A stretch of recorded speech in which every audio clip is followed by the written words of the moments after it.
ఓం శాంతి. ఈరోజు మురళి 8/6/2021. मीठे सेंसिबल बच्चे, सदा याद रखो कि हम अविनाशी आत्मा हैं। हमें अब बाप के साथ पहले तबके में जाना है। మధురమైన తెలివైన పిల్లలరా, సదా స్మృతిలో ఉంచుకోండి, మేము అవినాశి ఆత్మ. మేము ఇప్పుడు బాబాతో పాటు కలిసి మొదటి అంతస్తులోకి వెళ్ళిపోతాము అని స్మృతిలో ఉంచుకోండి. సదా ఇది స్మృతిలో ఉంచుకోండి. మేము అవినాశి ఆత్మ. మేము ఇప్పుడు బాబాతో పాటు కలిసి మొదటి అంతస్తులోకి వెళ్ళిపోతాము. మొదటి అంతస్తు ఇది పరంధామం. ప్రశ్న, कौन सी मेहनत तुम हर एक बच्चे को अवश्य करनी है? ఎలాంటి శ్రమ ప్రతి ఒక్క పిల్లలు మీరు తప్పనిసరిగా చేయాలి? ఎలాంటి శ్రమ తప్పనిసరిగా పడాలి ప్రతి పిల్లలు? उत्तर, बाबा तुम्हें जो इतनी नॉलेज देते उसे अपने दिल से लगाते रहो. బాబా ఏదైతే ఇంత జ్ఞానం ఇస్తున్నారో దానిని తమ హృదయంలో పెట్టుకుంటూ ఉండండి. బాబా ఏదైతే ఇంత జ్ఞానం ఇస్తున్నారో దాన్ని తమ హృదయంలో పెట్టుకుంటూ ఉండండి. अंदर ही अंदर उसको मनन कर हजम करो, जिससे शक्ति मिलेगी. లోపలే బాబా ఇచ్చిన జ్ఞానాన్ని హృదయంలో పెట్టుకుని లోపలే దాని కోసం మననం చేస్తూ జీర్ణం చేసుకోండి. దీని ద్వారా శక్తి లభిస్తుంది. ఏమైనా తపస్సు హరేకు కర్ని చెయ్యి. ఈ శ్రమ ప్రతి ఒక్కరూ తప్పనిసరిగా చెయ్యాలి. जो ऐसी गुप्त मेहनत करते वो सदा हर्षित रहते. उन्हें नशा रहता है कि हमें पढ़ाने वाला कौन है, हम किसके सामने बैठे हैं. ఎవరైతే ఇలా గుప్తంగా తమలో తాము పురుషార్థం చేస్తూ శ్రమ పడుతూ ఉంటారో, లోపల బాబా చెప్తున్న విధంగా జ్ఞానం యొక్క మననము, బాబా చెప్పే విషయాలను అనుభవం చేసుకోవటంలోని, యోగంలో చూడండి మనం కామెంటరీ వింటున్నాం, అది కూడా ఒక మననమే కదా. బాబా చెప్పిన జ్ఞానాన్నే మనం మననం చేస్తూ అక్కడ అనుభవం చేస్తాం బాబా దగ్గర. అలాగే ఆత్మలకు సేవ చేసినప్పుడు కానీ, అలానే కాకుండా పాయింట్స్ రూపంలో కూడా మనం దినచర్యలో కర్మలు చేస్తూ మననం చేసుకోవచ్చు. ఇలా ఎవరైతే గుప్తమైన శ్రమ పడతారో వారు సదా హర్షితంగా ఉంటారు. వారికి నశ ఉంటుంది. మాకు చదివించేవారు ఎవరు, మేము ఎవరు ఎదురుగా కూర్చున్నాము అని నశ ఉంటుంది వారికి. ఓం శాంతి. ఏ కిస్నే కహా ఓం శాంతి అని ఎవరు చెప్తున్నారు? 2 బార్ కేతి ఓం శాంతి, ఓం శాంతి 2 సార్లు చెప్తున్నారు ఓం శాంతి అని. एक शिव बाबा ने कहा, एक ब्रह्मा बाबा ने. ఒక ఓం శాంతి శివ బాబా చెప్పారంట, ఇంకొక ఓం శాంతి బ్రహ్మా బాబా చెప్పారు. ఏ బాప్ దాదా ఇక్కటే, तो दोनों को बोलना पड़े ఓం శాంతి ఓం శాంతి. బాప్ దాదా ఇద్దరు కంబైన్డ్ గా ఉన్నారు, ఇద్దరు చెప్పాలి కదా మరి ఓం శాంతి అని. अब पहले किसने कहा, बाद में किसने कहा? అయితే ముందు ఎవరు చెప్పారు, తర్వాత ఎవరు చెప్పారు? पहले शिव बाबा ने कहा ओम शांति, मैं शांति का सागर हूँ. पीछे किसने कहा, दादा की आत्मा ने कहा. ముందు శివ బాబా చెప్పారు ఓం శాంతి అని, అంటే నేను శాంతి సాగరుణ్ణి అని తన పరిచయం చెప్తున్నారు ఓం శాంతి అనే పదంలో. తర్వాత ఎవరు చెప్పారంటే దాదా బ్రహ్మ బాబా ఆత్మ చెప్పారు మనకు ఓం శాంతి అని. बच्चों को याद दिलाते ओम शांति में तो सदैव देही अभिमानी हूँ, कभी देह अभिमान में नहीं आता हूँ. ये कि बाप है जो सदैव देही अभिमानी रहते हैं. ఈ ఓం శాంతి అనే పదము పలుకుతూ పిల్లలకు స్మృతి కలిగిస్తున్నారు శివ బాబా. నేను సదా ఆత్మాభిమానిగా ఉంటున్నాను, ఎప్పుడు దేహాభిమానంలో రావటం లేదు అని. ఒక బాబాయే సదా ఆత్మాభిమానిగా ఉండేవారు అని చెప్తున్నారు బాబా. ब्रह्मा विष्णु शंकर ऐसे नहीं कहेंगे, तुम जानते हो ब्रह्मा विष्णु शंकर का भी సూక్ష్మ రూప్ है. బ్రహ్మ విష్ణు శంకర్లు అలా చెప్పలేదు కదా, ఎందుకంటే వారికి కూడా సూక్ష్మ రూపం సూక్ష్మ దేహం ఉంటుంది. तो ओम शांति करने वाला एक शिव बाबा है जिसको कोई शरीर नहीं. కాబట్టి ఓం శాంతి అనే పదంలో ఇటువంటి పరిచయం ఇస్తున్నవారు ఒక శివ్ బాబాయే, అతనికి తన శరీరం లేదు. అందుకే सदा आत्माभिमानी. बाप तुमको अच्छी रीति समझाते और कहते मैं एक ही बार आता हूँ, मैं सदैव देही अभिमानी हूँ, मैं पुनर्जन्म में नहीं आता, इसलिए मेरी महिमा ही न्यारी है. బాబా చాలా చక్కగా అర్థం చేయిస్తున్నారు పిల్లలకు. బాబా చెప్తున్నారు, నేను ఒకసారి సంగమేగలో వస్తూ ఉంటాను, సదా ఆత్మాభిమాని నేను, నేను పునర్జన్మల్లో రాను, అందుకని నా మహిమయే అతీతంగా ఉంటుంది అని శివబాబా చెప్తున్నారు. ముझे कहते हैं निराकार परमपिता परमात्मा. भक्ति मार्ग में भी शिव के लिए कहेंगे निराकार परमपिता परमात्मा है. निराकार की पूजा होते, वो कभी देह में नहीं आते, अर्थात देह अभिमानी नहीं बनते हैं. నన్ను నిరాకార పరంపిత పరమాత్మ అని చెప్తారు మీరు. భక్తి మార్గంలో కూడా శివుడు కోసం నిరాకారుడు అని, పరంపిత పరమాత్మ అని అనుకుంటూ ఉంటారు. నిరాకారుని యొక్క పూజ చేస్తూ ఉంటారు. అతడు ఎప్పుడు దేహంలో రారు, वो कभी देह में नहीं आते, अर्थात देह अभिमानी नहीं बनते. అంటే ఎప్పుడు దేహాభిమానిగా కారు శివుడు. अच्छा फिर उसके नीचे आओ सूक्ष्म वतन में जहाँ ब्रह्मा विष्णु शंकर रहते. शिव का नाम रूप तो देखने में नहीं आता, चित्र बनते लेकिन वो ही निराकार, वो कभी साकार बनते ही नहीं.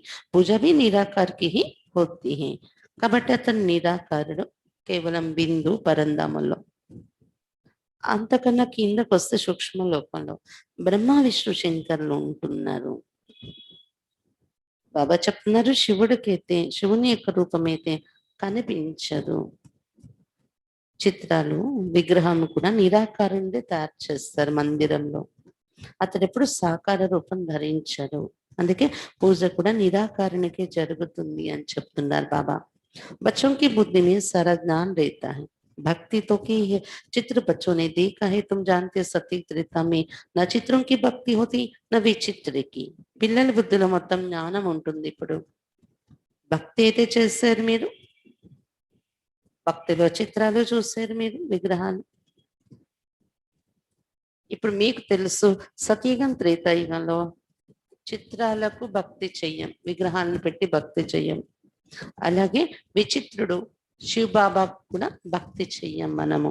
విచిత్రుడు అంటే చిత్రము శరీరం, విచిత్రుడు అంటే శరీరం లేనివాడు, అతనికి కూడా భక్తి చెయ్యము సత్యత్రేతాయుగాల్లో. బుద్ధి में आता है परम पिता परमात्मा विचित्र है, उनका न सूक्ष्म न स्थूल चित्र है. బుద్ధిలో వస్తుంది కదా పరంపిత పరమాత్మ అంటే విచిత్రుడు, ఎందుకంటే అతనికి సూక్ష్మమైన లేదా స్థూలమైన చిత్రం అనేది లేదు. ఉనికి మహిమ గాయి జాతి దుఃఖహర్త సుఖకర్త పతిత్ పావన్. అతని మహిమ పాడతారు దుఃఖహర్త సుఖకర్త అని, పతిత పావనుడు అని. तुम और किसी के चित्र को पतित पावन नहीं कहेंगे. कोई भी मनुष्य नहीं जिनकी बुद्धि में ये बात हो. మీరు ఇంకెవరి విగ్రహం ఎదురుగా వెళ్ళి పతిత పావనుడు అని మహిమ చేయలేరు, ఎందుకంటే ఇంకెవరికి ఇది వర్తించదు ఈ మహిమ. ఇంకే మనుషులు కూడా బుద్ధిలో ఈ విషయాలు తిరిగే వాళ్ళు, బుద్ధిలో ఇలాంటి విషయాలు ఆలోచించేవారు ఇంకెవరు ఉండరు అంటున్నారు బాబా. బ్రహ్మ విష్ణు శంకర్ హే సూక్ష్మ వతన్ వాసి. पहला तबका फिर दूसरा तबका, ऊंचती ऊंच मूल वतन, उस तबके में रहने वाला है परम पिता परमात्मा.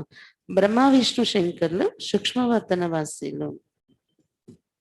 బాబా చెప్తున్నారు, మొదటి అంతస్తు పరంధామం, తర్వాత రెండవ అంతస్తు సూక్ష్మలోకం, ఉన్నతోన్నతమేది అయినది మూలవతనము. ఆ అంతస్తులో ఉండేవారు పరంపిత పరమాత్మ.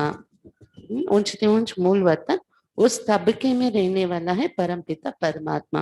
सेकंड नंबर तबके में सूक्ष्म शरीर वाले.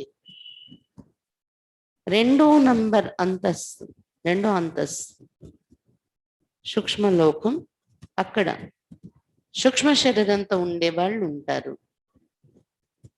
थर्ड तबके में स्थूल शरीरधारी है, इसमें मूंझना नहीं है. మూడో అంతస్తు స్థూల శరీరధారులు మనం ఉంటున్నాము. ఇవి మూడు అంతస్తులు వర్ణిస్తున్నారు బాబా. పరంధామం మొదటి అంతస్తు, 2 సూక్ష్మ లోకము, 3 అంతస్తు స్థూల శరీరాలతో ఉన్న ఈ స్థూల లోకము.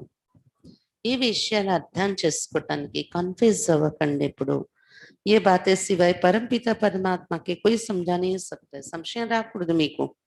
ఎందుకంటే ఈ విషయాలు పరంపిత పరమాత్మ బాబా తప్ప ఇంకెవరు చెప్పలేరు. ऊपर में सृष्टि है आत्माओं की, उसको कहा जाता है निराकारी दुनिया. हम सब आत्माओं की दुनिया इन कॉर्पोरियल वर्ल्ड, फिर हम आत्मा ही कॉर्पोरियल वर्ल्ड में आते हैं. పైన పరంధామలో ఆత్మల యొక్క సృష్టి ఉంటుంది, నిరాకారి ప్రపంచం ఇన్ కార్పొరియల్ వరల్డ్ అని చెప్తారు. మన ఆత్మలందరూ నివసించే ప్రపంచము అది. తర్వాత అక్కడి నుండి మన ఆత్మలు ఈ కార్పొరియల్ వరల్డ్ లో అంటే సాకార ప్రపంచంలో దిగి వస్తున్నాం. వహా హై ఆత్మ ही, यहाँ है जीवात्मा ही. ये बुद्धि में रहना चाहिए. बराबर हम निराकारी बाबा के बच्चे हैं. हम भी पहले निराकार बाप के पास रहते थे. निराकारी दुनिया में ही आत्माएं रहते हैं. బాబా చెప్తున్నారు పరంధామము ఆత్మలు ఉంటారు అక్కడ. ఈ స్థూల లోకంలో జీవాత్మలు ఉన్నాం మనం. ఆత్మకు జీవం యాడ్ అయింది కదా ఇక్కడ. జీవం అంటే శరీరం. ఇవన్నీ బుద్ధిలో ఉండాలి. నిజంగా నిరాకారి బాబాకు పిల్లలు మేము కూడా ముందు నిరాకారి బాబాతో కలిసి ఉండేవాళ్ళము. నిరాకారి ప్రపంచంలోనే ఆత్మలన్నీ నివసిస్తూ ఉంటాయి అని ఈ విషయాలన్నీ ఇప్పుడు మీ బుద్ధిలో ఉండాలి. जो अभी तक पार्ट बजाने के लिए आते रहते साकार में, ఇప్పటి వరకు అక్కడి నుండి ఆత్మలు పాత్ర అభినయించటం కోసం సాకారంలో దిగి వస్తున్నారు. ये वो हो गया निराकार बाप का वतन, हम आत्मा है, ये नशा होना चाहिए. అది నిరాకారుడు బాబా నివసించే వర్తనం అయింది. నేను ఆత్మను అని నష ఉండాలి ఇప్పుడు మనకు. अविनाशी चीज का नशा रहना चाहिए. विनाशी चीज का थोड़ी होना चाहिए. देह के नशे वाले को देह अभिमानी कहा जाता है. अविनाशी वस्तु యొక్క నష ఉంచుకోవాలి. వినాశీ వస్తువు యొక్క నష ఉంచుకుంటే మంచిదా చెప్పండి? వినాశీ వస్తువు కోసం నష ఉంచుకోకూడదు. వినాశీ వస్తువు దేహం. దేహం యొక్క నష ఉంటే దేహాభిమానిలో అంటారు. देह अभिमानी अच्छे व आत्मा अभिमानी अच्छे. सेंसिबल कौन है? దేహాభిమానిగా ఉండడం మంచిదా, ఆత్మాభిమానిగా ఉండడం మంచిదా? తెలివైన వారని ఎవరిని అంటారు? ఆత్మాభిమాని. ఆత్మాభిమానిలే తెలివైన వారు. ఆత్మ ही अविनाशी है, देह तो विनाशी है. आत्मा कहती है हम 84 देह लेते हैं. ఆత్మే అవినాశి, దేహము వినాశి. ఆత్మ చెప్తుంది నేను 84 దేహాలను ధరిస్తున్నాను అని. हम आत्मा परम धाम में बाप के साथ रहने वाली है, वहां से आते यहाँ पाठ बजाने. आत्मा कहती ओ बाबा साकारी सृष्टि में है साकारी बाबा, निराकारी सृष्टि में निराकार बाबा. ఆత్మ మనం పరంధామంలో బాబా తోడుగా నివసిస్తూ ఉంటాము. అక్కడి నుండి ఇక్కడ పాత్ర అభినయించటానికి వస్తున్నాము. ఆత్మీయ కదా పిలుస్తుంది ఓ బాబా అని. సాకార సృష్టిలో సాకార తండ్రి ఉంటారు, నిరాకారి సృష్టిలో నిరాకారి తండ్రి ఉన్నారు. అతన్నే పైకి చూసి పిలుస్తాం. ఇవన్నీ పూర్తి సహజమైన విషయాలు. ఆ బ్రహ్మకోకైతే ప్రజాపిత బ్రహ్మాసో తో యహ టెహరానా. ఇప్పుడు ప్రజాపిత బ్రహ్మ విషయం. ప్రజాపిత బ్రహ్మ అంటే ఇక్కడ ఉండే వ్యక్తి. ప్రజాపిత అంటే ప్రజలు ఉండే చోటే ఉంటారు కదా జన్మల్లో వస్తూ. సో తో యహా టెహరానా, वहां हम आत्मा सब एक बाप के बच्चे दर से बाप शिव के साथ रहने वाले हैं. परमात्मा का नाम ही है शिव, आत्मा का नाम ही है शालिग्राम. పరంధామన మన ఆత్మలందరూ ఒక బాబాకు పిల్లల రూపంలో బ్రదర్స్ గా ఉంటాం. సోదర ఆత్మలే నివసిస్తాం. బాబా శివుడితో కలిసి నివసించే ఆత్మలు మనం పరంధామంలో. పరమాత్మకు పేరే శివుడు అని పెట్టుకున్నాం కదా మనం. ఆత్మకు పేరు శాలిగ్రామం అంటాము. ఆత్మ కభీ రచయిత చైన్ దిల్ మే హమేషా బాతే కర్తే రహో. ఆత్మకు కూడా రచయిత ఎవరొకరు ఉంటారు కదా, శాలిగ్రామాలకు రచయిత శివుడు. ఇలా మనసులో ఎప్పుడూ ఏదో ఒక జ్ఞానం యొక్క పాయింట్స్ మాట్లాడుకుంటూ ఉండాలి మీరు. जो ज्ञान मिला है वो अपने दिल से लगाने के लिए मेहनत करनी है. ఏదైతే జ్ఞానం బాబా నుండి లభించిందో జ్ఞాన పాయింట్స్ అవి తమ హృదయంలో అత్తుకునేలాగా శ్రమ పడాలి మనము. आत्मा ही विचार करती है. पहले पहले तो ये निश्चय करो कि हम आत्मा बाप के साथ रहने वाले हैं. బాబా జ్ఞానం ఎంత ఇస్తున్నారు, దానికి అది వెళ్ళి అత్తుకోదు. చెవుల వరకు వినిపించడం అందరికి వినిపిస్తుంది, కొంతమందికి అర్థమయ్యే వరకు వెళ్తుంది అది, కొంతమందికి అది చేస్తాను అనే శక్తి కూడా చేరిపోతుంది వింటూ వింటూ. దానికోసం మీ శ్రమను బట్టి ఉంటుంది అది అత్తుకోవటం అనేది జ్ఞానం. మీరు పెట్టే అటెన్షను, మీరు పెట్టే శ్రమ ఉండాలి కదా అన్నారు బాబా. ఏదైతే జ్ఞానం లభించిందో అది తమ హృదయంలో వెళ్ళి అత్తుకోవటం కోసం శ్రమ పడాల్సి ఉంటుంది. ఆత్మే ఆలోచిస్తుంది కదా జ్ఞానం పాయింట్స్ పైన. మొట్టమొదటిది ఇది మీరు నిశ్చయం ఏర్పరచుకోండి, ఆత్మ మేము బాబాతో కలిసి నివసిస్తూ ఉంటాము పరంధామంలో. हम उनके बच्चे हैं तो जरूर वर्षा मिलना चाहिए, ये भी तुम जानते हो. ये जो आत्माओं का झाड़ है उनके पहले जरूर बीज होता है. అతని పిల్లలు మనము అంటే తప్పకుండా వారసత్వం లభిస్తుంది కదా. ఇది కూడా మీరు తెలుసుకున్నారు, ఆత్మల వృక్షం ఉంటుంది పైన. తప్పకుండా ఈ వృక్షానికి కూడా బీజం ఉంటారు కదా. బీజం ఎవరు? పరమాత్మ. जैसे सिजरा बनाते हैं, बड़ा बाप, फिर उनसे 2-4 बच्चे निकले, फिर उनसे और निकलते 1-2 वृद्धि को पाते पाते झाड़ बड़ा हो जाता है. बिरादरी का नक्शा होता है, फलाने से फलाना निकला.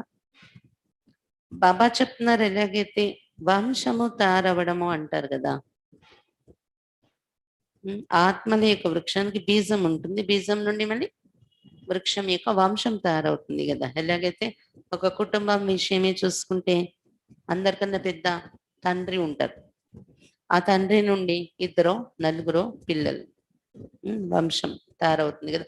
ఆ పిల్లల నుండి మళ్ళీ ఇంకా పిల్లలు తయారవుతారు, ఆ పిల్లల నుండి మళ్ళీ పిల్లలు తయారవుతారు. అలా 1-2 అలా 4 పెరుగుతూ పెరుగుతూ వృక్షం పెద్దదవుతుంది అని చెప్తున్నారు బాబా.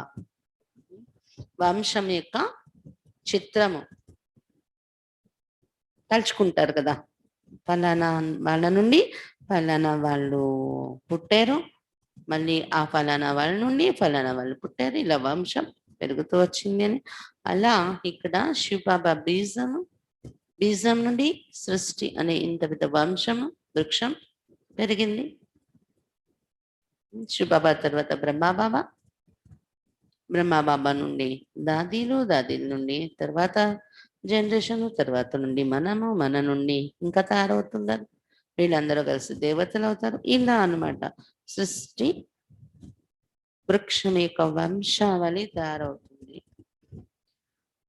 तुम बच्चे जानते मूल वतन में सभी आत्माएं रहती, उनका भी चित्र है ऊंचते ऊंचे बाप. పిల్లలు మీరు తెలుసుకున్నారు, మూలవతనంలో ఆత్మలందరూ నివసిస్తూ ఉంటారు. అది కూడా చిత్రం ఉంది కదా, మన చిత్రాల్లో ఉంది క్లియర్ గా.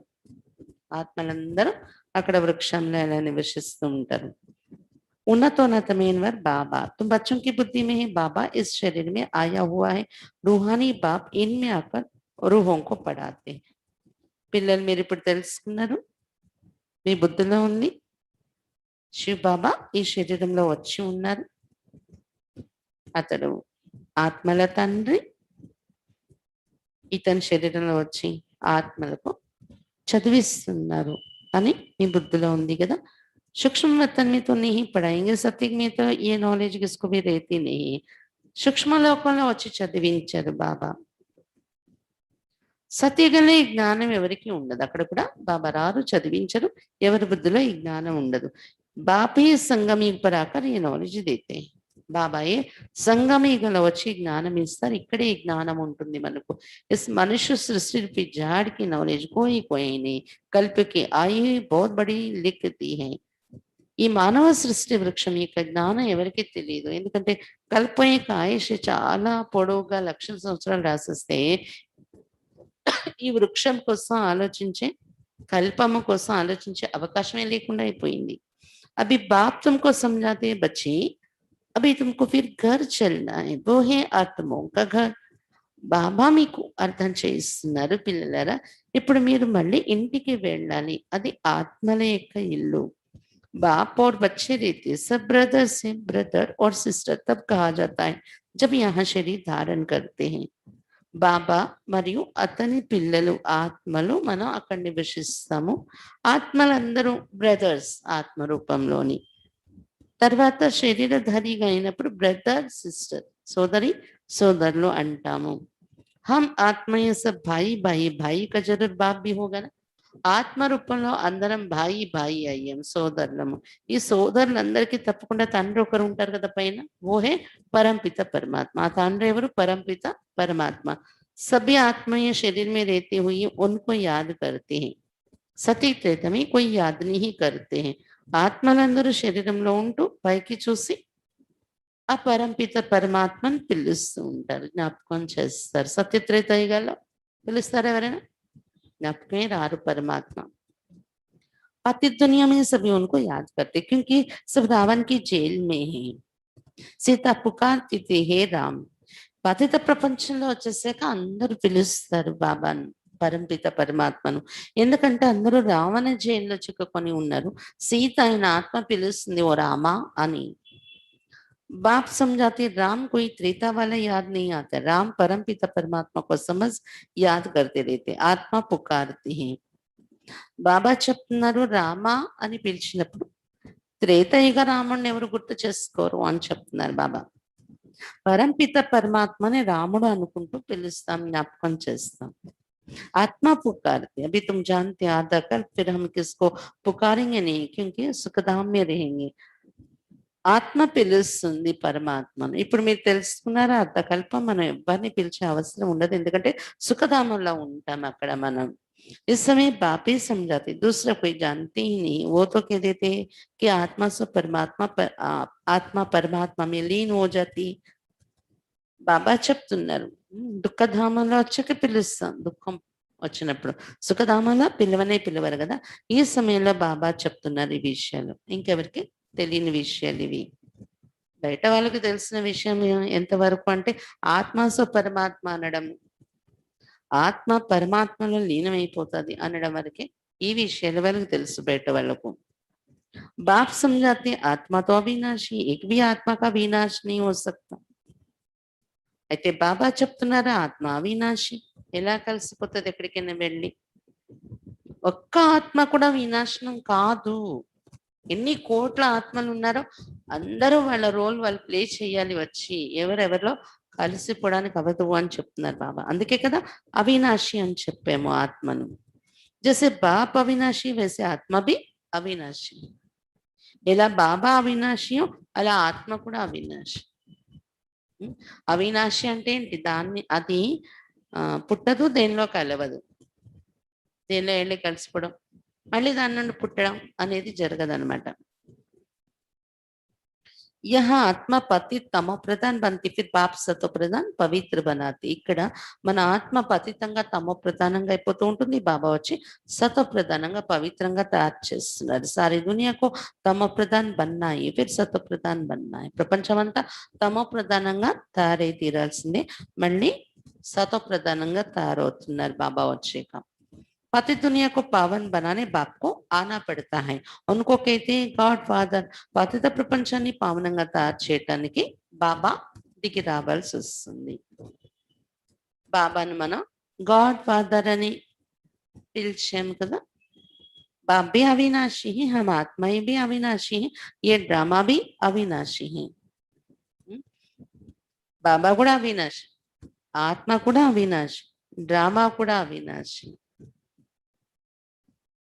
तुम बच्चे जानते हो कि ये वर्ल्ड की हिस्ट्री ज्योग्राफी कैसे रिपीट होती పిల్లలు మీరు తెలుసుకున్నారు సృష్టి యొక్క చరిత్ర భౌగోళికము ఎలా రిపీట్ అవుతుంది అనేది इन चारों युगों में हमारा पाठ चलता है ఇంకా మనకు తెలిసిన విషయం ఏంటి ఈ చక్రము ఆగకుండా ఎలా రిపీట్ అవుతుంది అనేది ఒకటి అందులో 4 యుగాలలో మన పాత్ర నడుస్తూ ఉంటుంది అనేది మొదటి యుగంలో దేవతలుగా మళ్ళీ మనమే జన్మల్లో వచ్చి క్షత్రియులుగా ఇలా 4 యుగాలలో పాత్ర కోసం తెలుసుకున్నాం हम सूर्यवंशी फिर चंद्रवंशी बनते चंद्रवंशी जैसे सेकंड ग्रेड में आ जाते 14 कला वालों की सूर्यवंशी नहीं कह सकते సూర్యవంశీ అవుతాం మనం మొదట సతయుగంలో తర్వాత త్రేతాయుగంలో చంద్రవంశీ అవుతాము చంద్రవంశీ అంటే సెకండ్ గ్రేడ్ లో లెక్కకు వస్తారు వాళ్ళు ఫస్ట్ గ్రేడ్ సూర్యవంశం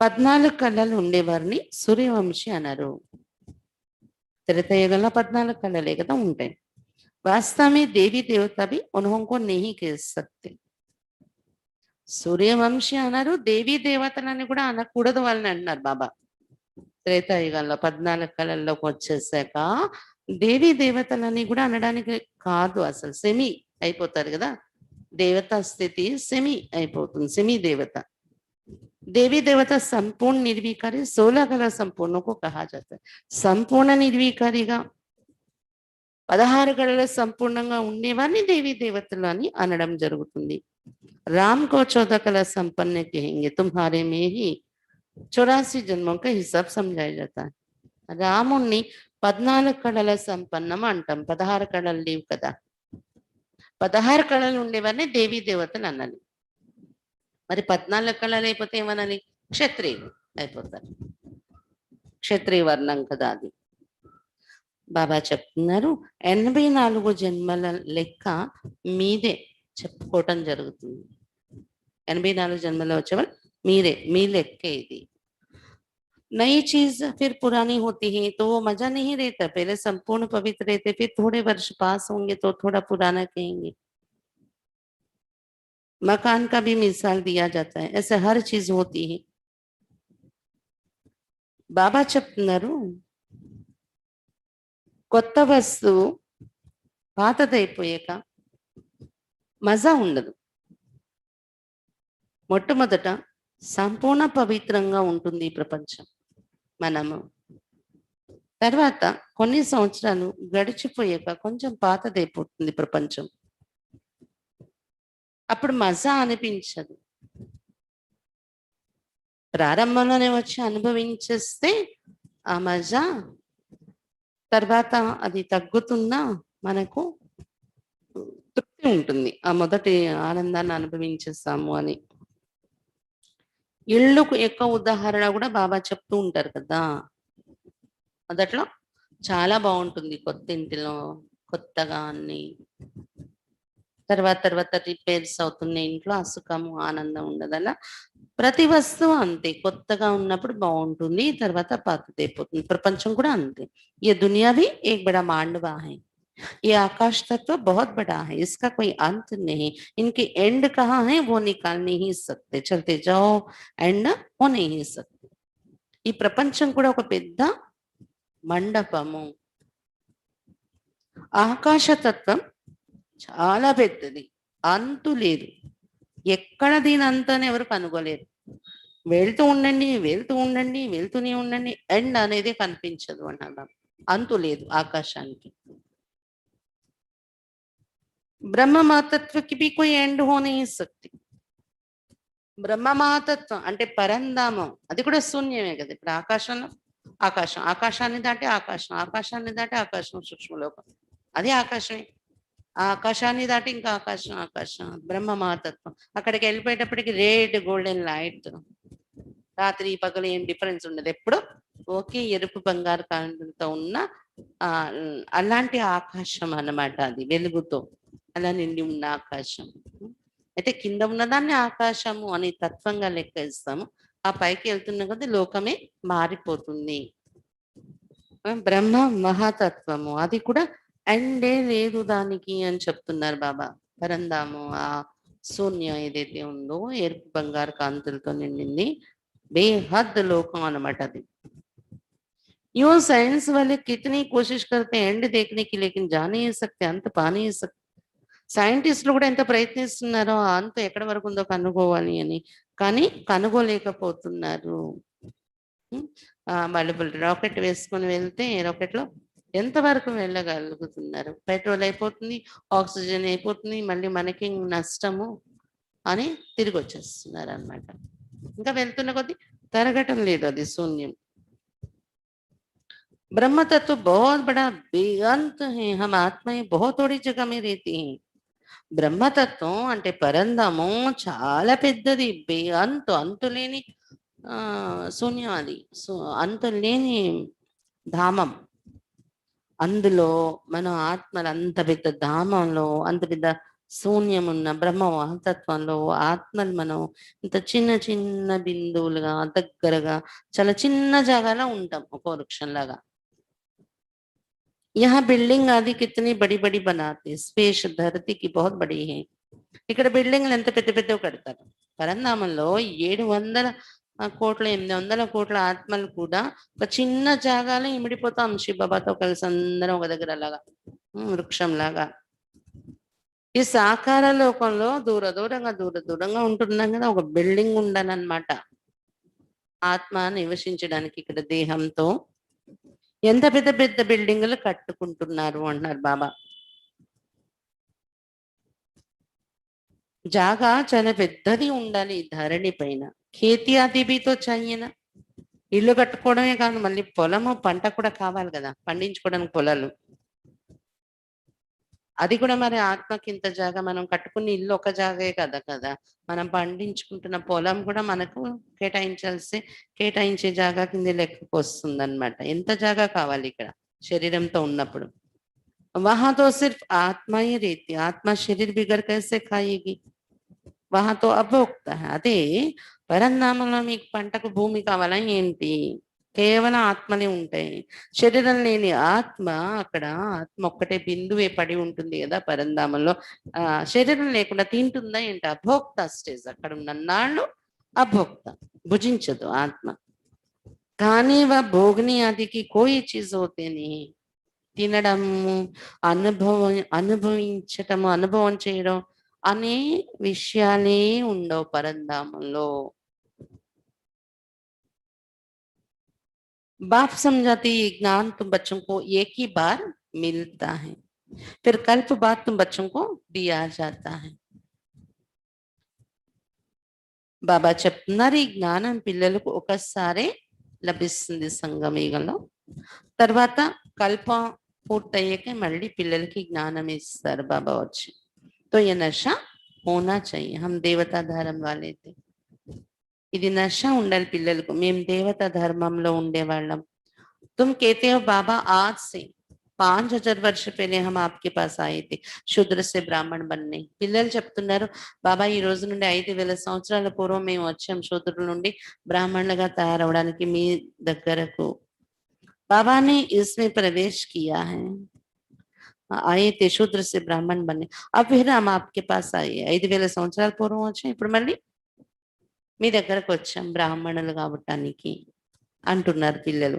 ఓ నిరాकार होने कारण तुम कहेंगे दादा पास आए, बाप ने इसमें प्रवेश किया है. శివ బాబా నిరాకారుడు అయిన కారణంగా మీరేమంటారు, శివ బాబాతో కలవడం కోసం దాదా దగ్గరకు వచ్చాం. దాదా అంటే బ్రహ్మ బాబా దగ్గరకు వచ్చాం, ఎందుకంటే శివ బాబా ఇతనిలో ప్రవేశించారు అని పిల్లలు అంటారు కదా. बाप कहते जैसे तुम ऑर्गन्स लिए पार्ट बजाते हो, वैसे ही मैं भी ऑर्गन्स का आधार लेता हूं, नहीं तो मैं पार्ट कैसे बजाऊं. శివ బాబా చెప్తున్నారు నేను మీరు ఎలాగైతే ఇంద్రియాలు ఆధారం తీసుకుని పాత్ర అభినయిస్తారో, నేను కూడా ఇంద్రియాల ఆధారం తీసుకుంటాను నేను వచ్చేటప్పుడు, లేకపోతే నేను ఎలా పాత్ర అభినయించాలి చెప్పండి అంటున్నారు బాబా. శరీరం ఉండాలి కదా నాకు కూడా, అందుకే బ్రహ్మతనంలో ప్రవేశిస్తాను అని చెప్తున్నారు బాబా. శివ జయంతి भी मनाते हैं, शिव तो निराकारी, उनकी जयंती कैसे हुई, मनुष्य तो एक शरीर छोड़ दूसरा लेते हैं. बाप कहते मैं कैसे आकर तुम बच्चों को राजयोग सिखाऊं. मनुष्य से देवता बनाने के लिए राजयोग बाप ही आकर सिखाते हैं. బాబా ఒక శరీరంలో వస్తున్నారు కాబట్టి శివ జయంతి కూడా జరుపుకుంటున్నారు. శివుడు నిరాకారుడు, అతని జయంతి ఎలా జరిగింది?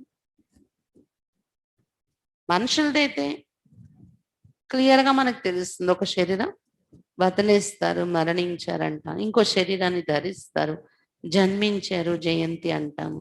కానీ బాబా చెప్తున్నారు, నేను ఎలా వచ్చి పిల్లలకు రాజయోగం నేర్పిస్తాను, ఇది ఎవరికి తెలియదు కదా. జయంతి జరుపుకుంటారు కానీ ఎలా వస్తారు అనేది తెలియదు. బాబా చెప్తున్నారు, మనుషుల నుండి దేవతలుగా తయారు చేయడం కోసం బాబాయే వచ్చి రాజయోగం నేర్పిస్తున్నారు. मुझे ही पतित पावन नाम का सागर कहते हैं. मुझे झाड़ के आदि मध्यांत का मालूम है. బాబా చెప్తున్నారు, నన్నే పతిత పావనుడు అని, జ్ఞాన సాగరుడు అని చెప్తారు. నాకు వృక్షం యొక్క ఆది మధ్య అంత్యము అంతా కూడా తెలుస్తుంది అని చెప్తున్నారు బాబా.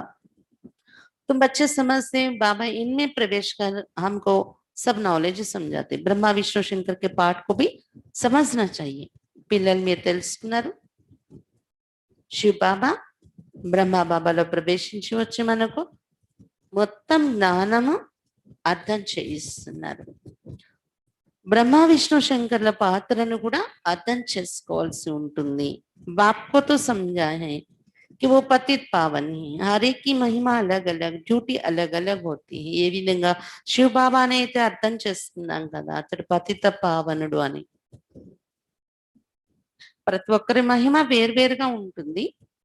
ఈ డ్రామాలో ప్రతి ఒక్కరి డ్యూటీ, పాత్ర వేర్వేరుగా ఉంటుంది. వాళ్ళ పాత్రను బట్టి వాళ్ళ పదవి, వాళ్ళ పదవి పాత్రను బట్టి వాళ్ళ మహిమ ఉంటుందన్నమాట. प्रेसिडेंट प्राइम मिनिस्टर आदि बनते. आत्मा कहती है मेरा शरीर है, मैं प्राइम मिनिस्टर हूँ. ప్రెసిడెంట్ అవుతారు, ప్రైమ్ మినిస్టర్ అవుతారు. ఎవరి రోల్ వాళ్ళది కదా, ఏ పదవి ఎవరి పదవి వాళ్ళది ఉంటుందన్నమాట. అలాగే ఈ డ్రామాలో కూడా ఆత్మ చెప్తుంది, ఇది నా శరీరము, నేను ప్రైమ్ మినిస్టర్ గా ఉన్నాను ఈ శరీరంతో అని. ఆత్మ శరీర్ కే సాత్ నా హో తో బోల్ నా సకే. ఆత్మ శరీరంతో కలిసి లేదు అనుకోండి, నేను ప్రైమ్ మినిస్టర్ ని చెప్పుకోగలదా ఏంటి? శరీరంతో ఉన్నప్పుడే అవన్నీ ప్రైమ్ మినిస్టర్ అవడం కానీ, నేను ఫలానా అని చెప్పుకోవటం కానీ. शिव बाबा भी है निराकार, उनको भी बोलने के लिए कर्मेंद्रियों का आधार लेना पड़ता है, इसलिए दिखाते हैं मुख से गंगा निकली. శివ బాబా కూడా నిరాకారుడు. బాబా కూడా ఇక్కడికి వచ్చి మాట్లాడాలి అంటే కర్మేంద్రియాలు ఆధారం తీసుకోవాల్సి ఉంటుంది, తీసుకుంటున్నారు కర్మేంద్రియాల ఆధారం. అందుకని గోముఖం నుండి గంగ వచ్చిందని చూపించారు.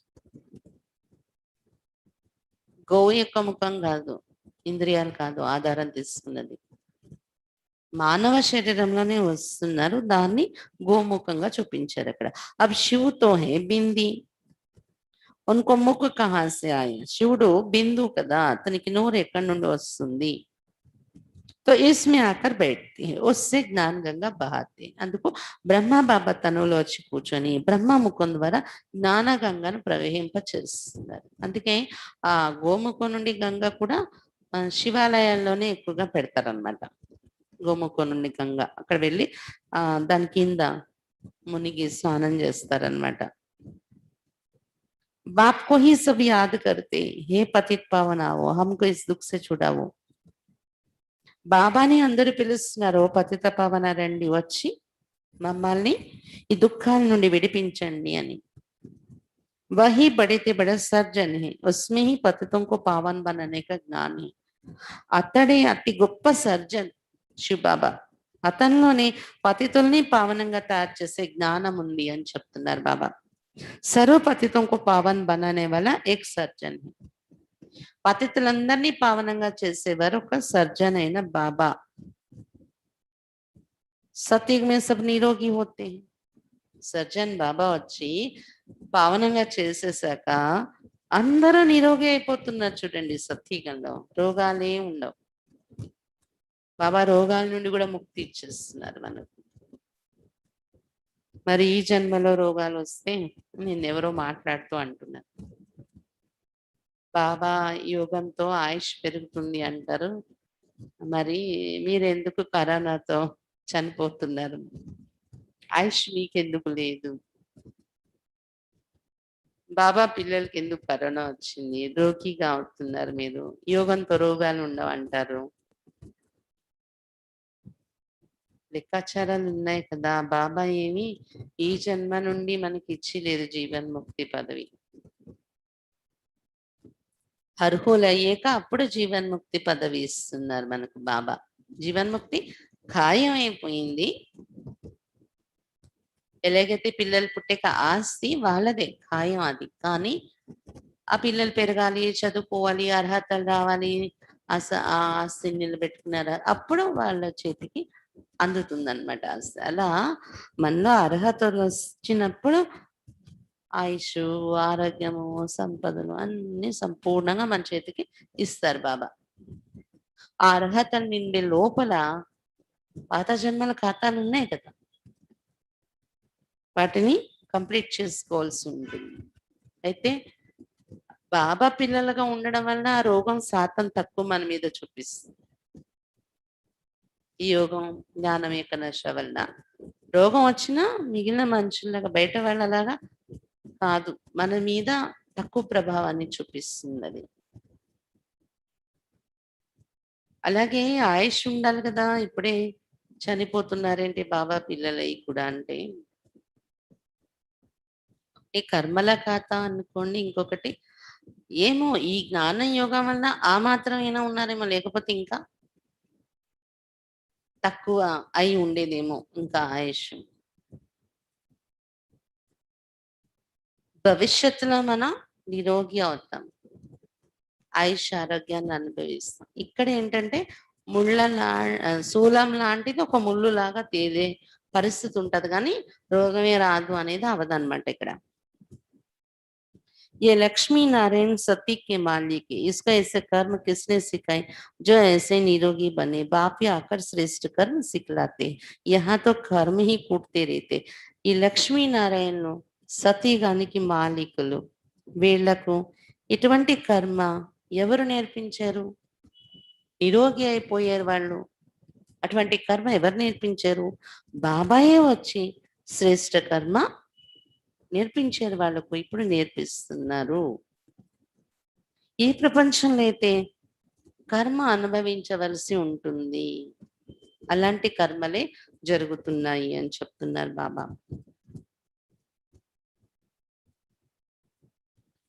సతయుగ में तो ऐसे नहीं कहेंगे कि कर्म ऐसे हैं. సతయుగంలో అయితే ఈ మాట అనరు, కర్మ అలా ఉంది, నేను చేసిన కర్మ, కర్మ అనుభవిస్తున్నాను అని అనుకునే ప్రసక్తి ఉండదు అక్కడ. వహా కోయి దుఃఖ రోగ్ హోతా नहीं, సతయుగంలో ఏ దుఃఖాలు రోగాలు ఉండవు అని చెప్తున్నారు బాబా. यहाँ तो एक दो को दुख ही देते रहते, सत्य त्रेता में दुख की बात होती नहीं, जो कहा जाए कि ये कर्मों का भोग है. బాబా చెప్తున్నారు ఇక్కడైతే ఒకరికొకరు దుఃఖమే ఇస్తూ ఉంటారు. సత్యయుగము త్రేతయుగంలో దుఃఖం యొక్క విషయాలే ఉండవు. అంటే ఎప్పుడైనా ఏ క్షణమైనా ఈ కర్మభోగం నేను అనుభవిస్తున్నాను అని అనుకునే విషయాలే ఉండవు అక్కడ సతయుగం త్రేతయుగంలోని. కర్మ అకర్మ వికర్మ కా అర్థ కోయి సమజ్ హీ నీ సక్తే, బాబా చెప్తున్నారు కర్మ అకర్మ వికర్మ యొక్క అర్థం కూడా ఎవరు అర్థం చేసుకోలేరు. సతయుగం త్రేతయుగంలో ఉండేది అకర్మ కదా, అది అకర్మగా ఎలా అయింది, సంగమయుగంలో సుకర్మల ఫలితం మనం నింపుకొని వెళ్ళడం వలన అది అకర్మ అయింది సతయుగం త్రేతయుగంలో. సుకర్మ అంటే సంపాదించుకోవడం ఒక్క సంగమయుగంలో, అకర్మ అంటే సుకర్మల ఖాతా తింటూ కూర్చోవడం, అప్పు లేదు, సంపాదన లేదు, సుకర్మల ఖాతా తింటున్నాం మనం, అది అకర్మ. భక్తి లేదు, జ్ఞానం లేదు, సంపాదన లేదు, పోగొట్టుకునేది లేదు. ఎప్పుడైతే కర్మభోగాన్ని అనుభవిస్తున్నామని ఇలా మనం కర్మలు మారిపోతున్నాయి. ఏ జన్మకు ఆ జన్మకి దానం చేస్తే పుణ్యము, ఏ జన్మకి ఆ జన్మకి హాస్పిటల్ కట్టిస్తే రెండో జన్మకి ఆరోగ్యం, ఏ జన్మకి ఆ జన్మకి ధనదానం చేస్తే మళ్ళీ జన్మలో ధనవంతుడు, అక్కడ మళ్ళీ చేయలేదంటే మళ్ళీ జన్మలో పేదవాళ్ళు, అలా అలా సంపాదించుకోవాల్సిన పరిస్థితి వస్తుంది. అప్పు కర్మభోగాన్ని అనుభవిస్తున్న అంటే ఏంటో అప్పు, అప్పు పడిపోయాం అనమాట. పుణ్యకర్మల కథ లేదు అక్కడ. ఇలా మనకు సంపాదన లేదు, అప్పు చేసి తినడం అనే పరిస్థితి లాగా అలా తయారైపోతుంది. పుణ్యఫలం పూర్తి ఖాళీ అయిపోతుంది కదా, అప్పుడు వికర్మ అంటారు. వికర్మల పరిస్థితి అలా ఉంటుంది. అయితే ఈ కర్మల రహస్యం ఇది అర్థం కాని విషయం, ఇది బయట వాళ్ళకు అంటారు బాబా. तुम जानते हैं हर एक चीज पहले सतो प्रधान फिर सतो रजतमो बनती है। सतयुग में 5 तत्व भी सतो प्रधान रहते हैं। हमारे शरीर भी सतो प्रधान प्रकृति के होते हैं। फिर आत्मा की 2 कला कम होने से शरीर भी ऐसे बनते हैं। सृष्टि की भी 2 कला कम हो जाती है। బాబా చెప్తున్నారు, మీరు తెలుసుకున్నారు కదా, ప్రతి వస్తువు మొట్టమొదట్లో సతో ప్రధానంగా ఉంటుంది, తర్వాత సతో రజో తమోగా మారుతుంది. సత్యుగంలో పంచతత్వాలు కూడా సతో ప్రధానంగా ఉంటాయి. మన శరీరం కూడా సతో ప్రధాన ప్రకృతితో తయారవుతుంది అక్కడ. తర్వాత 2 కళలు తగ్గిపోతాయి ఆత్మలో, అప్పుడు శరీరం కూడా అలానే తయారవుతుంది, కళ తగ్గుతుంది, ఆరోగ్యం కొంచెం తగ్గుతుంది. సృష్టి కూడా 2 కళలు అయిపోతుంది, అప్పుడు 2 కళలు తగ్గిపోతుంది సృష్టిలో కూడా. ये सब बाप ही बैठ समझाते, दूसरा कोई समझा ना सके. ఈ విషయాలన్నీ బాబాయ్ కూర్చొని చెప్తున్నారు, ఇంకెవరు కూడా మనకి చెప్పలేరు. అచ్చా, मीठे मीठे से खिलते बच्चों प्रति माता पिता बाप दादा का याद प्यार और गुड मॉर्निंग. रूहानी बाप की रूहानी बच्चों को नमस्ते. हम रूहानी बच्चों की रूहानी बाप दादा को याद प्यार गुड मॉर्निंग और नमस्ते. बाबा नमस्ते. धारणा के लिए मुख्य सार. फर्स्ट पॉइंट, अभी से ही बाप की श्रीमत पर ऐसे श्रेष्ठ कर्म करने हैं जो फिर कभी कर्म कूटनी ना पड़े, अर्थात कर्मों की सजाएं ना खानी पड़े. ఇప్పటి నుండి బాబా శ్రీమతంపై నడుస్తూ ఎలాంటి శ్రేష్ట కర్మలు చేయాలి అంటే మనము మళ్ళీ ఎప్పుడు కూడా మన కర్మ చెడిపోకూడదు, మళ్ళీ ఎప్పుడు కూడా కర్మ అనుభవించే పరిస్థితి రాకూడదు. అంటే కర్మల యొక్క శిక్ష అనుభవించే పరిస్థితి రాకూడదు. అలాంటి శ్రేష్ట కర్మలు ఇప్పుడే మనం చేసేసుకోవాలి. ఇప్పుడు మనం చేసే శ్రేష్ట కర్మల యొక్క శక్తి మన అనేక జన్మల వికర్మల శక్తి ఏదైతే ఉందో దానికన్నా మించి లేదు. అది ఎక్కువ ఉంది, ఇది తక్కువ ఉంది. అందుకే ఇప్పుడు బాబా పిల్లలైనా కూడా ఇంకా మనకి రోగం వస్తుంది, ఆయుష్ పెరగలేదంటే అది సమాధానం అది బయట వాళ్ళు అడుగుతారు కదా. ఇంకా పురుషార్థంలో ఉన్న శ్రేష్ట కర్మల యొక్క ఖాతా ఇంకా పెరగలేదు. వికర్మల ఖాతాని ఏమంటారు, వికర్మల ఖాతాను దాటి దాని పవర్ కన్నా డబల్ పవర్ శ్రేష్ట కర్మలది అంతా జమ అయింది అంటే అప్పుడు అది డౌన్ అవుతుంది. వికర్మల యొక్క కర్మ అనుభవిస్తున్నాము అనేది తగ్గుతుంది అనమాట. అంత స్టేజ్ రావడానికి ఇంకా చాలా టైం పట్టే పురుషార్థం కదా, ఇది శ్రమ తీసుకోవాల్సింది.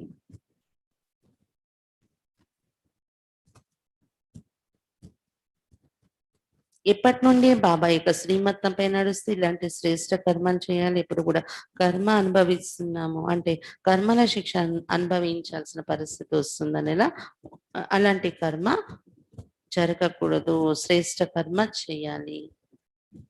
కర్మ అనుభవించే పరిస్థితి రాకుండా ఉండేలాంటి శ్రేష్ఠ కర్మలు చేసుకోవాలి. సెకండ్ పాయింట్, किसी भी विनाशी चीज का नशा नहीं रखना. ఏ వినాశీ వస్తువు యొక్క నశ ఉంచుకోకూడదు. ఏ దేహ भी వినాశీ, इसका भी नशा नहीं रखना. సెన్సిబుల్ బందా, ఈ దేహం కూడా వినాశి, అందుకు దీని యొక్క నశ కూడా ఉంచుకోకూడదు. దేహాభిమానం యొక్క నశ ఉండకూడదు. సెన్సిబుల్ గా తెలివైన వారుగా తయారవ్వాలి. वरदान, फरमान की पालना द्वारा सर्व अरमानों को खत्म करने वाली माया प्रूफ भव. ఆజ్ఞ యొక్క పాలన ద్వారా సర్వ కోరికలను సమాప్తి చేసేటటువంటి మాయా ప్రూఫ్ గా కండి. ఆజ్ఞ యొక్క పాలన ద్వారా సర్వ కోరికలను సమాప్తి చేసుకునేటటువంటి माया प्रूफ का करनी. फरमान की पालना द्वारा सर्व अरमानों को खत्म करने वाली माया प्रूफ भव. अमृत वेले से लेकर रात तक दिनचर्या में जो भी फरमान मिले हुए हैं उसी प्रमाण अपनी वृत्ति, दृष्टि, संकल्प, स्मृति, सर्विस और संबंध को चेक करो. అమృత వేళ నుండి రాత్రి వరకు దినచర్యలో ఏదైతే ఆజ్ఞలు లభించాయో బాబా నుండి మనకు దినచర్య ఎలా ఉంచుకోవాలి అమృత వేళ నుండి రాత్రి వరకు అనేది ఏదైతే ఆజ్ఞ దొరికిందో బాబా నుండి దాని అనుసారమే రోజంతట్లో తమ వృత్తి, దృష్టి, సంకల్పాలు, తమ స్మృతి, సర్వీసు మరియు సంబంధము ఉంటున్నాయా లేదా బాబా ఇచ్చిన ఆజ్ఞ అనుసారం అది చెక్ చేసుకోండి. जो हर संकल्प हर कदम फरमान को पालन करते हैं उनके सब अरमान खत्म हो जाते हैं. ఎవరైతే ప్రతి సంకల్పంలో ప్రతి అడుగులో బాబా ఆజ్ఞను పాలన చేస్తూ ఉంటారో వారి యొక్క కోరికలన్నీ సమాప్తి అయిపోతాయి. अगर अंदर में पुरुषार्थ का व सफलता का अरमान भी रह जाता है तो जरूर कहा ना कहा कोई ना कोई फरमान पालन नहीं हो रहा है. ఒకవేళ లోపల పురుషార్థం యొక్క సఫలత యొక్క కోరిక ఉండిపోయినా కూడా అంటే నేను ఎంత పురుషార్థం చేయాలో చేయలేకపోతున్నాను, సఫలత ఎంత రావాలో అంత రావట్లేదు, ఇంకా కోరిక ఉండిపోయింది, తృప్తి లేదు అంటే ఎక్కడో ఒక దగ్గర ఏదో ఒక ఆజ్ఞ పాలన చెయ్యట్లేదు మనము అని తెలుసుకోండి. तो जब भी कोई उलझन आए तो चारों ओर से चेक करो, इससे माया प्रूफ स्वतः बन जाएंगे. కాబట్టి ఎప్పుడైనా ఏదైనా అలజడి మీలో కలిగినప్పుడు నాలుగు వైపుల నుండి చెక్ చేసుకోండి, ఎక్కడో నేను ఏదో మిస్ చేస్తున్నాను, బాబా శ్రీమతాన్ని బాబా ఆజ్ఞలని చెక్ చేసుకోండి. ఇలా చెక్ చేసుకొని దాన్ని అక్కడ కవర్ చేసుకుంటే మనం చేంజ్ చేసుకుంటే దీని ద్వారా స్వతహాగా మాయా ప్రూఫ్ గా తయారైపోతాం. स्लोगन, अपनी सूक्ष्म कमजोरियों का चिंतन करके उन्हें मिटा देना यही स्वचिंतन है. తమ సూక్ష్మ బలహీనత లేక చింతన చేస్తూ వాటిని తొలగించుకోవటమే స్వచింతన. अपनी सूक्ष्म कमजोरियों का चिंतन करके उन्हें मिटा देना यही स्वचिंतन है. తమ సూక్ష్మ బలహీనత లేక చింతన చేస్తూ అంటే వాటిని అవగాహన చేసుకుంటూ వాటిని తొలగించుకోవడం ఇదే స్వచింతన. అచ్చా, బాబా రోజు రోజు కొత్త కొత్త పాయింట్స్ తో మనల్ని రిఫ్రెష్ చేసేస్తూ ఉంటారు. ఈ రోజు మురళిలో బాబా ముఖ్యంగా చెప్తున్నది ఏంటంటే ఆత్మ అవినాశి. ఇప్పుడు ఆత్మ నేను బాబాతో కలిసి మొదటి అంతస్తైన పరంధామానికి వెళ్ళిపోయేది ఉంది, ఇదే బుద్ధిలో ఉంచుకోండి. ఈ విధంగా అవినాశి వస్తు యొక్క నశ పెట్టుకోండి, ఆత్మ యొక్క నశ. వినాశి దేహ భ్రాంతి యొక్క నశను విడిచిపెట్టండి అంటున్నారు బాబా. బాబా ఇచ్చే జ్ఞానం హృదయంలో అత్తుకుపోవాలి, దానిని మళ్ళీ లోపల లోపల మననం చేసి జీర్ణం చేసుకోవాలి. అప్పుడు శక్తి తయారవుతుంది, మనలో శక్తి లభిస్తుంది. ఈ విషయంలో గుప్తంగా మీలో మీరే శ్రమ పడాలి. ఇది ఎవరికి కనిపించేది కాదు, ఎవరు మీకు చెప్పి చెప్పి చేయించాల్సింది కాదు. ఇది మీకు మీకుగా స్వ ఇచ్ఛతో మీకు మీరు బిజీగా ఉండాలి ఇలాంటి పురుషార్థాలు. అందుకే గుప్తమైన పురుషార్థం అంటారు బాబా దీన్ని. గుప్తంగా మీలో మీరు శ్రమ పడాలి ఇలాంటి శ్రమ. అప్పుడు సదా హర్షితంగా ఉంటారు అని చెప్తున్నారు బాబా. అలాంటి పిల్లలకు నష కూడా ఉంటుంది. ఎప్పుడు మాకు చదివిస్తున్నది ఎవరు? భగవంతుడు. అతని ఎదురుగా కూర్చున్నాని ఈ నష నిరంతరం ఉంటుంది వారికి అని చెప్తున్నారు బాబా. ఇంకా ఏం చెప్తున్నారు బాబా? కర్మ అనుభవిస్తున్నాము అని పరిస్థితి రాకుండా ఇప్పటి నుండి శ్రీమతాన్ని అనుసరిస్తూ శ్రేష్ట కర్మలు చేసుకోవాలి.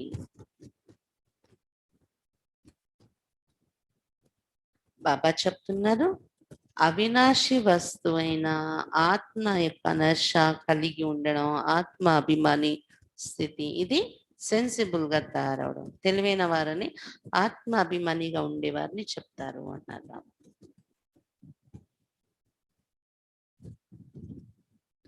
ఆజ్ఞను పాలన చేయడం ద్వారా సర్వ కోరికలను సమాప్తి చేసేసుకుని మాయ ప్రూఫ్గా కండి.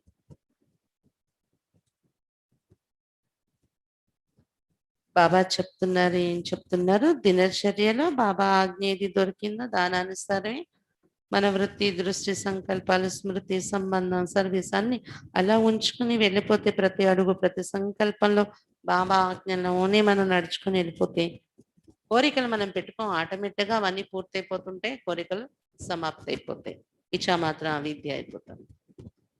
ఒకవేళ ఇంకా కోరిక అంటే అసంతృప్తి ఏదైనా ఉంది మనలో పురుషార్థంలో అంటే ఎక్కడో ఆజ్ఞ పాలన చేయడంలో మిస్ అవుతున్నాను అనేది గమనించుకొని దాన్ని కవర్ చేసుకుంటే ఆటోమేటిక్గా మాయ ప్రూఫ్ అయిపోతారు అని చెప్తున్నారు బాబా. సూక్ష్మ బలహీనతల కోసం ఆలోచించుకోవడము, చెక్ చేసుకోవడం, వాటిని తొలగించుకోవడం, దీనిలో మనం ఎప్పుడు బిజీగా నిమగ్నమై ఉంటే దీన్నే స్వచింతన అంటారు. ఏదైనా పరిస్థితి వచ్చింది స్వయం కోసం చింతన చేయండి. నాలో ఎక్కడో ఏదో ఉంది, సంథింగ్. ఏదైనా కష్టం వచ్చింది అక్కడ కూడా మనలో మనం వెళ్ళిపోయి పరిశీలించుకోవాలి. నేనే కారణం. ఏదైనా అలజడి నా మనసు కలిగింది, ఏదైనా కష్టం కలిగింది, బాధ అనిపించింది, ఎదురుగా వ్యక్తి ప్రవర్తన అలా ఉంది, ఎదురుగా పరిస్థితి అలా వచ్చింది, సంఘటన అలా జరిగింది. అయితే ఆ సంఘటన వలన నాకు బాధ కలిగింది కాదు, ఆ పరిస్థితి వలన నాకు దుఃఖం కలిగింది కాదు, ఆ వ్యక్తి ప్రవర్తన వలన నాకు అలజడి కలిగింది కాదు, కానే కాదు. అది నాలో ఏదో లోపం వల్లనే నాకు అలజడి, దుఃఖము, అశాంతి కలుగుతుంది, బాధ, దుఃఖము. నా సమస్యకు నా ఎదురుగా ఒక సమస్య అనేదానికి నేనే కారణం. అలా అని మనం అలా పెట్టేసుకుని మనల్ని మనం కుంగిపోయేలాగా మన నేనే నేనే నేనే అనుకుని దుఃఖి అయిపోవటానికి కాదు ఈ పాయింట్ అలా తీసుకుని. అంటే అక్కడ సూక్ష్మంగా మనలో మనం వెళ్ళి పరిశీలించుకొని మన స్థితిని స్ట్రాంగ్ చేసుకోవాలి అన్నమాట. అలా అప్పుడే ఆ ఎదురుగా లెక్కాచారాల కారణంగా ఏర్పడిన వ్యక్తి, పరిస్థితి, సంఘటన వాటి నుండి లెక్కాచారం క్లియర్ అవుతూ ఉంటది, తెగుతూ ఉంటది. మనం అలా మనల్ని మనం చెక్ చేసుకోవడంలో, స్వచింతనలో ఉండడం వలన.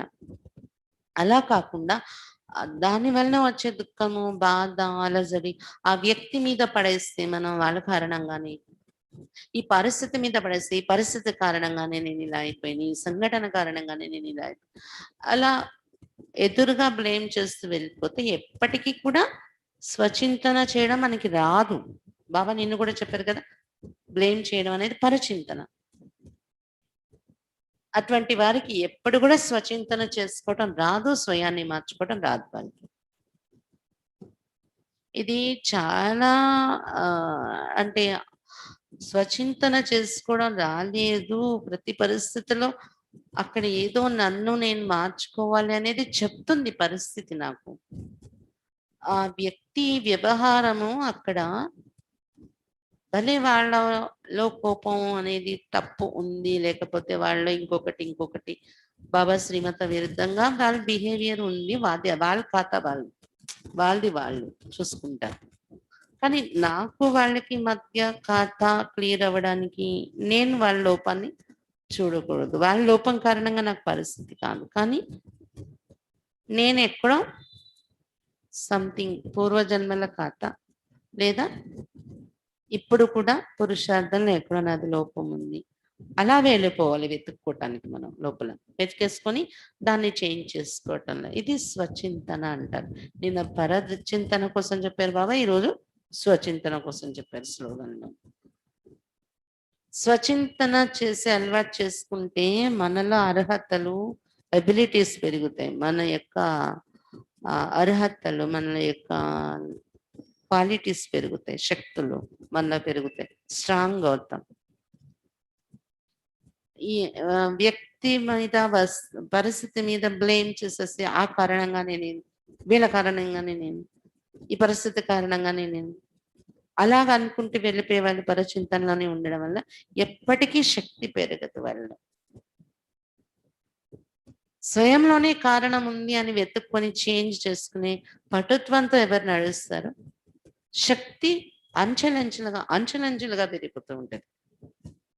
అందుకని వారి ఎదురుగా వచ్చే నెగటివ్ వ్యక్తులు కానీ, పరిస్థితులు కానీ, సంఘటనలు కానీ బాబా చెప్తారు కదా, లిఫ్ట్ అయిపోతుంది, గిఫ్ట్ అయిపోతుంది అన్నట్టు అది లిఫ్ట్ అయిపోయినట్టు అనుభవం అవుతుంది వాళ్ళకి. అది పరిస్థితి లాగా ఉండదు, ఇంకా మంచిదే అయింది, దానివల్ల నేను ముందుకు వచ్చేసేయగలిగాను, నా పురుషార్థం పెరిగింది అనే అనుభూతులు పెరుగుతుంటాయి స్వచింతనలో ఉండే వాళ్ళకి.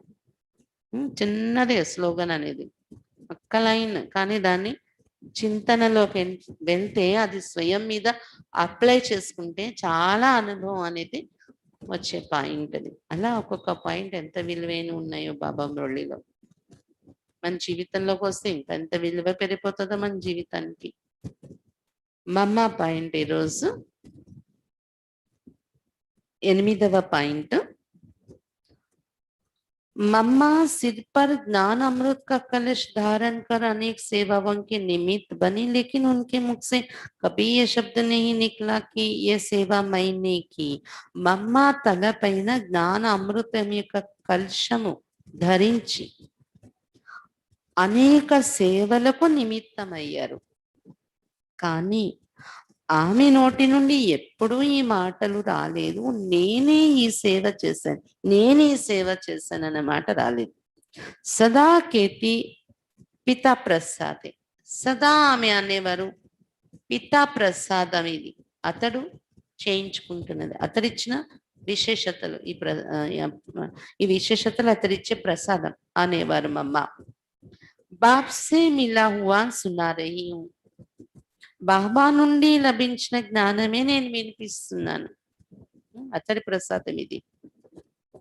ఉన్కి వాణి మే నమ్రత మధురత సచ్చాయి ఝలక్తి థీ, ఆమె వాణిలో మాటలలో నమ్రత, మధురత, సత్యత అనేవి ఉట్టిపడుతూ ఉండేవి. मम्मा के समान हमें भी अपने मन में किसी के लिए ग्लानि नहीं रखनी, कभी कड़वे बोल नहीं बोलनी, अभिमान में नहीं आना है.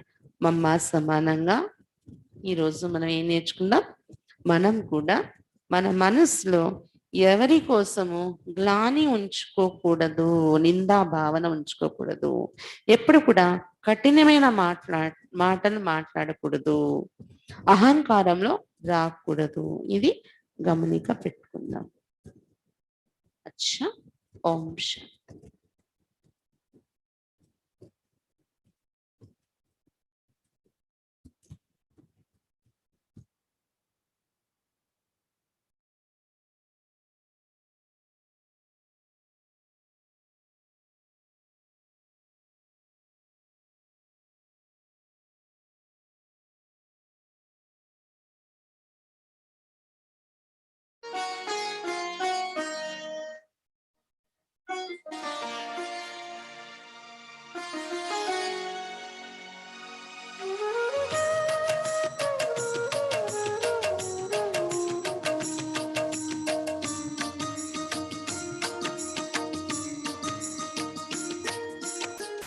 जाने सुनाता अपने जैसा बनाता, ज्ञान सुनाता, अपने जैसा बनाता। सत्यम शिवम सुंदर शिव है, सत्यम शिवम सुंदर शिव है, खुद के जैसा बनाता, ज्ञान सुनाता, अपने जैसा बनाता।